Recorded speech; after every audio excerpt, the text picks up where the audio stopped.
"You're embarrassing me, Ivy. Just stay home." He said it like it was nothing.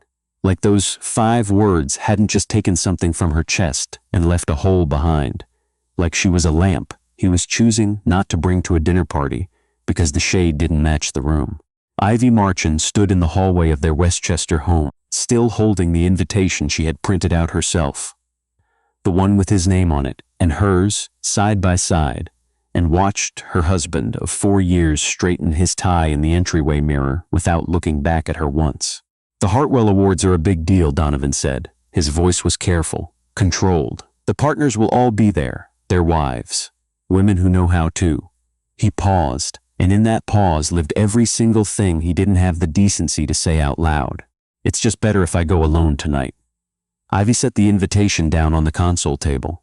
She didn't crumple it, she didn't tear it. She set it down very gently, the way you set down something you've just realized no longer belongs to you. "Who are you taking?" she asked. Donovan finally looked at her in the mirror, not at her face, at the general shape of her, the way you might glance at a piece of furniture you're considering donating. "Celeste will be there," he said. "She's a colleague. It makes sense professionally." Celeste Adair, senior architect at his firm. Ivy had met her once at a company holiday party 2 years ago.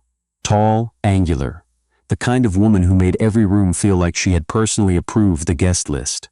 Donovan had spent 40 minutes talking to her that night and introduced Ivy to exactly no one. She had noticed.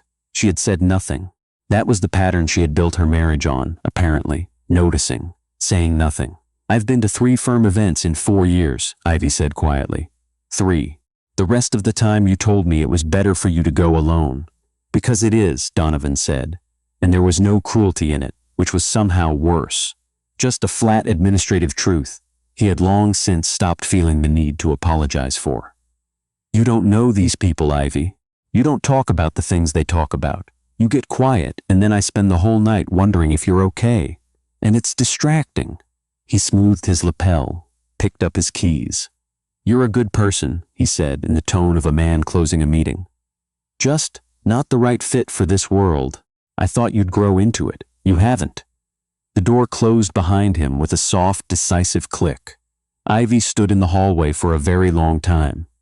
The house around her was beautiful. Donovan had designed it himself in the early months of their marriage when he still seemed to want her opinion on things. Clean lines, high ceilings, enormous windows overlooking the back garden. It photographed wonderfully. Everyone said so.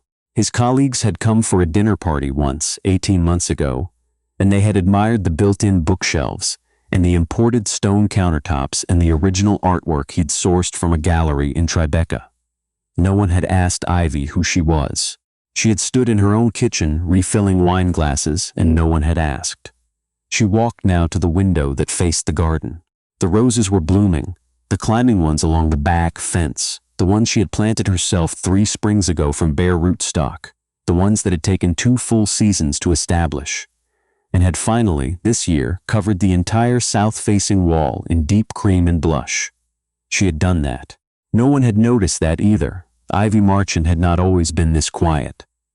She had a master's in environmental design from Cornell. She had spent 5 years before her marriage working for a nonprofit called Groundwork Rising that partnered with cities to redesign underused public spaces. Empty lots turned into community gardens, concrete plazas turned into green corridors, forgotten riverbanks turned into parks that actual people used. She had run a project in Detroit that was now cited in urban planning textbooks. She had given a talk at a conference in Portland that got a standing ovation. Then she had married Donovan Reeves, who had his own firm and his own reputation and his own gravitational field, and she had made herself smaller, degree by degree, until one day she realized she couldn't quite remember the last time she had introduced herself by anything other than his last name. She hadn't quit working. She still consulted, still took on the occasional project. But she had softened the edges of herself to fit into the shape of his life, and the shape of his life, it turned out, didn't have much room for her. She pressed her palm flat against the cold glass of the window and looked at her roses. "You are still here," she thought. "That's not nothing." She picked up her phone, scrolled, stopped on a name, Patrick Shea. He'd been her closest collaborator at Groundwork Rising, back in the beginning. the one who had argued with her about everything, and then backed her completely when it mattered. The one who'd stayed late with her on the Detroit project, eating vending machine sandwiches, and talking about what cities could be if anyone actually tried. He'd left the nonprofit world 3 years ago to head up the design division at a foundation called the Linden Group, which funded public infrastructure projects across the Northeast. They still exchanged emails sometimes, holiday messages, articles they found, and thought the other would appreciate. He had called her 2 months ago to tell her the Linden Group was presenting their flagship project at the Hartwell Awards tonight. A reclaimed waterfront in Providence that had taken 6 years to build. He'd asked if she was going. She had said she wasn't sure. She looked at the invitation still sitting on the console table. She called him. He picked up on the second ring. Ivy. His voice was the same as she remembered, unhurried, always like he had time for whatever you were about to say. Everything okay? I'm going tonight, she said. To the Hartwell Awards. Is there still space at the Linden table? A beat. She could hear him recalibrating. There's always space, he said. Ivy, what happened? She let out a breath. Donovan told me not to come. Said I'd be embarrassing. Silence. Not the cold kind. The kind that means someone is choosing their words carefully because what they actually want to say is not appropriate to say yet. Listen to me, Patrick said finally. You are the reason the Providence Project has the community engagement component it has. You consulted on that section 2 years ago, and I used your framework for the whole East Corridor. Your name is in the acknowledgments of the presentation deck. A pause. So if you want to come tonight, you're not coming as Donovan Reeves's wife. You're coming as someone who helped build what we're being honored for. Ivy sat down on the bottom stair. She had forgotten about that consultation. She had done it on a quiet afternoon when Donovan was traveling, charging nothing, because Patrick had asked, and because she still loved the work even when the work had no audience. She had forgotten. I'll be there, she said. I'll meet you at the entrance, Patrick said. 8 o'clock. And Ivy, wear something you love. She lowered the phone. The house was quiet. Outside, the roses moved slightly in the early evening wind. The light was doing that thing it did in June. That long golden hour that made everything look like it had just been washed. Ivy went upstairs. She moved through her closet slowly, her fingers passing over fabric she rarely touched. Dresses for occasions that never quite materialized, pieces she'd bought in optimistic moments and then left hanging. Then she stopped. At the back, in a dry cleaning bag she hadn't opened in over a year, was a dress she had bought for herself on a solo trip to Chicago 18 months ago. She had gone to see a landscape architecture installation at the Art Institute and had wandered afterward into a boutique on Michigan Avenue and had tried on this dress on a Tuesday afternoon with no one's opinion to consider but her own. It was a deep bronze silk, the color of autumn light through amber glass, simple in cut, precise in fit, with a draped neckline and a hem that moved when she walked. She had bought it thinking she might wear it to something that felt worth wearing it to. She unzipped the bag now and took it out. She held it in both hands and felt her breath catch in the same way it had that Tuesday afternoon.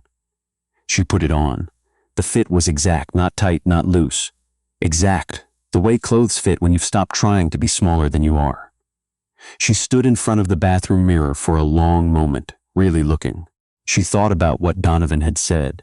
Not the right fit for this world. She thought about the roses. 2 years of patience before a single bloom. She reached for her makeup. Her hands, she noticed, were completely steady. She worked the way she used to work on projects, with attention, without rushing, with the understanding that good things take the time they take. Foundation, the sweep of a warm eyeshadow, a careful line. Her hair had natural waves she usually pulled back into something forgettable. Tonight she let it fall. She opened her jewelry box. She had one piece she wore only for things that mattered. A cuff bracelet in hammered gold that had belonged to her grandmother, a woman who had raised 4 children while running a small landscaping business in rural Georgia, and who had, as far as Ivy knew, never allowed anyone to make her feel like less than exactly what she was. She put it on. She looked at herself. She didn't look like Donovan Reeves's wife. She looked like Ivy Marchand. She called her car service and said, very calmly, I'm ready. The Hartwell Center for Design Excellence held its annual awards in the grand atrium of a building it had occupied for 30 years, 6 stories of glass and steel in Midtown Manhattan. The atrium floored in pale limestone and hung with pendant lights that on evenings like this turned the whole space into something between a greenhouse and a cathedral. It was the kind of room that felt important even before you knew what happened there. Patrick was exactly where he said he would be. He was standing at the top of the entry stairs, in a dark suit, watching the door, and when Ivy came through it, he went very still. For a moment he didn't move at all. Then he came down 3 steps and stopped in front of her and shook his head slowly, the way people do when they need a second to rearrange what they'd been expecting. "Ivy," he said. It wasn't a greeting, quite. It was something quieter than that. "You look." He seemed to make a decision. "You look exactly like yourself," which is not something I've seen in a while. She felt something loosen in her chest. "I forgot what that felt like," she said honestly. "Well," he said and offered his arm. "Let's go remind you." They walked in together. The atrium was full. Architects and urban planners and foundation directors and city officials and a constellation of people who shaped the built environment and rarely got celebrated for it. The noise was warm, layered, the particular pleasant hum of people who are genuinely glad to be in the same room. The bar was doing steady business. A string quartet played in the corner, something contemporary, something with texture, and as Ivy moved through it, something happened that she had not expected. People recognized her, not everyone and not loudly, but a woman from a firm she'd collaborated with in Boston caught her eye across the room and broke into a smile and waved. A man she'd met at a conference in Seattle made his way over to shake her hand and said, completely naturally, "I've been following the Providence work. I heard you consulted on the East Corridor. That community integration model is extraordinary." A colleague of Patrick's who she'd never met somehow knew her name and said, "Oh, you're Ivy Marchand. Patrick talks about your Detroit project constantly. Is it true the city incorporated it into their master plan?" She answered. She stood in a room full of people who cared about the things she cared about, and she answered, and the words came easily, and she felt, not like she was performing ease, but like she was actually at ease, in a way she hadn't been in any room in years. Across the atrium, she saw Donovan. He was with Celeste, who was in a white sheath dress, and holding a glass of champagne with the practiced grace of someone who had been attending events like this since her 20s. They were in conversation with 2 men Ivy recognized as senior partners from a firm Donovan had been courting for a joint venture. The conversation looked important. Donovan was doing the thing he did at these events, the easy authority, the slight lean-in, the performance of a man whose company is the most valuable in the room. Then he looked up. He saw Ivy. The shift in his face was small, but she saw it, the slight break in his expression, a refocusing like a lens that has just been handed something it didn't know it was supposed to look at. He had seen her in that dress before. She had shown it to him once, the week she bought it, held it up in the bedroom doorway and asked what he thought. He had said, without looking up from his laptop, that it was a lot of color for her. He was looking now. She did not look away. She did not smile. She simply held his gaze for a moment, long enough to let it land, not long enough to make it about him, and then she turned back to her conversation. At her side, Patrick was introducing her to a city councilwoman from Providence, who was part of the delegation honoring the waterfront project. The councilwoman was warm and direct, and knew exactly who Ivy was. "The East Corridor was the thing that got community buy-in," she said, shaking Ivy's hand with genuine, like she meant it. "We had 3 other proposals before the Linden groups, and they all failed the community engagement piece. Whatever framework you used for the listening sessions, it changed the conversation. People stopped fighting the project and started feeling like it was theirs." Ivy felt something move through her. Not pride, exactly, but something adjacent to it. Recognition. The particular warmth of work that has been quietly doing its job in the world, with no audience, and is finally seen. "That means everything," she said, and she meant it completely. Donovan had tracked across the atrium. He was closer now, not approaching directly, but circling in that way people do when they want to arrive somewhere without seeming to have intended it. Ivy noticed without turning to look. She had developed, in 4 years of marriage, a very precise sense of where her husband was in a room. It was Celeste who made the mistake. Celeste, to her credit, was sharp enough to read the dynamic quickly and had perhaps made some private assessment of her own, because she chose this moment to excuse herself for the bar and left Donovan standing 3 feet from Ivy's circle without a clear role. He stepped in. "Ivy," he said. His voice was different than it had been in the hallway 3 hours ago. Still controlled, but something underneath the control had shifted. The way a foundation shifts slightly when the ground changes. She turned to look at him. "Donovan," she said, "I didn't know you were coming." "I know," she said. "You told me not to." He glanced at Patrick, at the councilwoman, at the loose circle of people who had formed around Ivy in the way people form around someone they want to keep talking to. "You look," he stopped, restarted. "The dress is. You look different. I look like myself," she said simply. "You've just never seen it here." A long pause. "Who are you here with?" he asked, and she could hear the effort it took to make it sound casual. "Patrick Shea," she said. "From the Linden Group. The East Corridor of the Providence Waterfront Project used a community engagement framework I developed. I'm part of the team being honored tonight." The pause that followed was longer than the last. Donovan knew about the Linden Group. He had a respect for it. The way people in their world had respect for institutions with genuine influence. He had mentioned it at dinner once, months ago. He had said something about wishing his firm had that kind of credibility with city agencies. He had not known his wife's work was inside it. "I didn't know about Providence," he said finally. "No," Ivy said. "You didn't ask. It was not cruel. It was not loud. It was said in a perfectly even tone in the middle of a beautiful room, in front of no one in particular and somehow in front of everyone." Donovan opened his mouth, closed it. Patrick, who had been talking quietly with the councilwoman and had the precise social intelligence to know when to step back in, "They're starting the presentations," he said, his voice easy, unhurried. "We should take our seats. Ivy, the Linden table is up front." He said it to her, just to her. Donovan watched them walk away. The ceremony was warm and serious, and the kind of well-run that suggests an institution that has been doing something long enough to know exactly why it matters. There were 7 awards given that night, across different categories.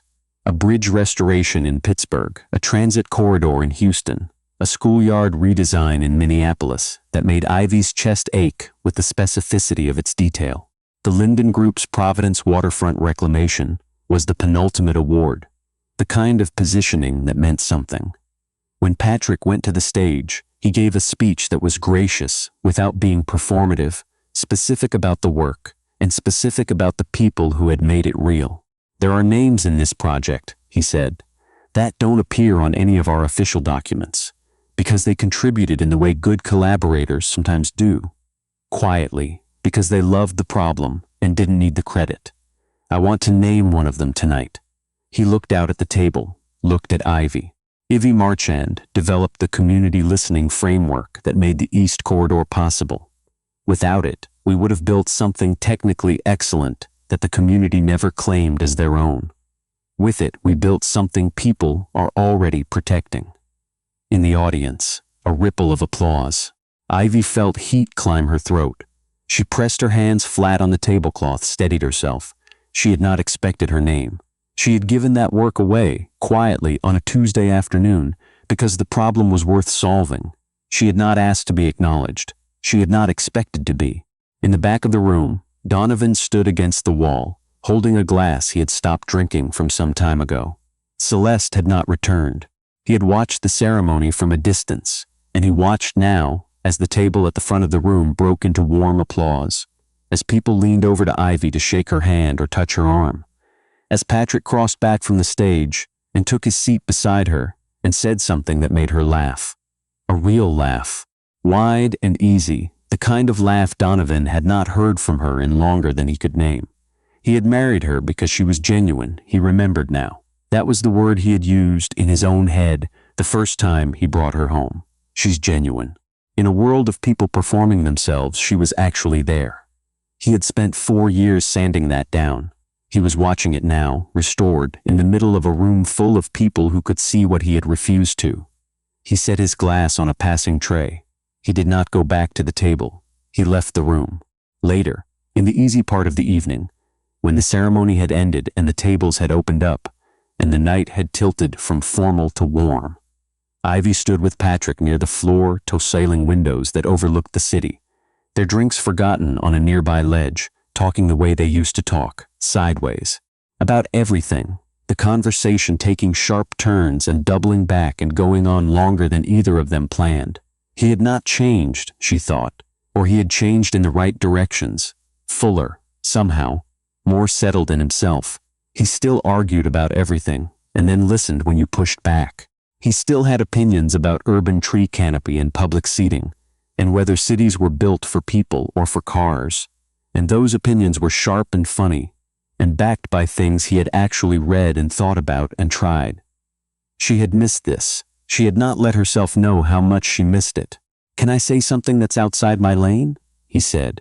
"That's never stopped you before," she said. He smiled at that. Then he was quiet for a moment, looking out at the city, and she recognized that look, the one that meant he was going to say something he'd been deciding whether to say for a while. "You're one of the most intelligent people I've ever worked with," he said. "And I've watched you, from a distance, I know, but I've watched you disappear a little bit every year for the past 4 years. Not go quiet, not step back, actually disappear. Like someone was slowly turning down the volume on you until I wasn't sure you could still hear yourself." She said nothing. "Tonight," he continued, "I could hear you again." The city lights spread out below them in all their indifferent, inexhaustible complexity. Somewhere in it, the problems she had spent her career thinking about, the broken spaces, the abandoned places, the land that cities forgot, were still waiting. And somewhere in her was still the person who knew how to think about them. "I filed for a legal separation 2 weeks ago," she said. It came out quietly, but without hesitation. She had not planned to say it tonight, but standing here it felt like information rather than confession. A fact about her life, not a wound she was displaying. Patrick turned to look at her. "I haven't told many people," she said. "We were going through the motions for a while. I think I was hoping I'd turn into the person he wanted me to be. And then I stopped hoping that, and then I spent some time being sad about it, and now I'm here." A pause. "Here is a good place to be," Patrick said. Simply. "I think so too," she said. He was quiet for a moment. Then, carefully, "I've thought about you a lot, over the years. When I'd come across something you would have had a good take on, or a problem that needed your specific brain, I'd think, I should send this to Ivy. And sometimes I did, and sometimes I told myself it wasn't appropriate, because you were married and I didn't want to." He stopped. "I was trying to be respectful of your life." Ivy looked at him.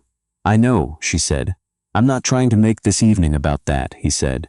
I want you to know that there was never a version of you that was too much or too small or not the right fit for any room. The problem was never you." She felt the truth of it move through her, not like a revelation, but like something she had known for a long time in a part of herself she had stopped listening to. "Thank you," she said, "for tonight, for the invitation, for saying my name up there. The name was earned," he said. "Everything else." He glanced at her, and there was something in it, something clear and undefended. "We can figure out at whatever pace makes sense." She picked up her forgotten glass. "I'd like that," she said. They stayed by those windows for another hour, the city below them doing what cities do, relentless and luminous and indifferent to any particular story, which is exactly what made it the right backdrop for the beginning of this one. The separation was finalized without drama. No shouting, no scene. Documents exchanged through attorneys in offices with neutral colors and diplomas on the wall. Donovan signed on a Thursday. Ivy went out for dinner with a friend afterward and did not feel the need to describe it as anything other than what it was. The administrative end of something that had quietly ended long before. In the months that followed, she took on more consulting work. She said yes to a project in Baltimore she had been circling for over a year, a neglected industrial corridor being reimagined as a mixed-use green space, the kind of problem that required exactly the skills she had been letting rust. She said yes to a speaking invitation from a university she admired. She started keeping better hours. She started remembering, slowly, what she was actually good at. Patrick called the week after the Hartwell Awards to talk about a new project the Linden Group was taking on, a riverfront reclamation in upstate New York. He asked if she'd be interested in a formal collaboration. She said yes before he finished the question. The project took 11 months. They spent more time working together in those 11 months than in all the years before. They argued productively and agreed on what mattered, and divided the work sensibly, and had dinner sometimes, in the way people have dinner when they are moving towards something carefully, with their eyes open. He asked her, one evening in early spring, standing in the muddy site of a future park that was currently just a vision on paper, and a lot of good intentions, whether she thought there might be something here worth finding out about. He said it looking at the river. She noticed that. She thought about all the bare root things she had planted in her life that had eventually bloomed. She said yes. They were married the following autumn. Small ceremony. People who actually loved them. A friend of Patrick's, who was a justice of the peace, performed it in the garden of a farmhouse in the Hudson Valley on an afternoon, when the trees were doing that particular thing they do in October, throwing all their color before the cold. Ivy wore a dress she had chosen entirely alone. A year later, they had a son. She called him what she had always planned to call a child, James, which had been her grandfather's name, a man she had loved well and missed still. She was in the middle of designing a new community park in the Bronx when she found out she was pregnant again. She kept designing. Donovan heard about the marriage the way people hear about things they let go of. Sideways, secondhand, with no real right to feel anything about it. He had moved forward with Celeste, and that story had its own logic, and Ivy wished him nothing particular in either direction. Her roses she had transplanted. She had dug them up from the Westchester garden on the last day she was in the house, bare root, wrapped in damp burlap, carried them to Patrick's place, which was now their place, and planted them along the south-facing fence of the back garden there. They took 2 seasons to re-establish. The third spring, they bloomed. Ivy Marchand had never needed the right room to walk into. She had only needed to stop letting someone else decide whether she belonged in it. From the evening she walked into that atrium in the dress she had bought for herself, on a Tuesday afternoon in Chicago, when the only opinion that mattered was her own. She never forgot that again.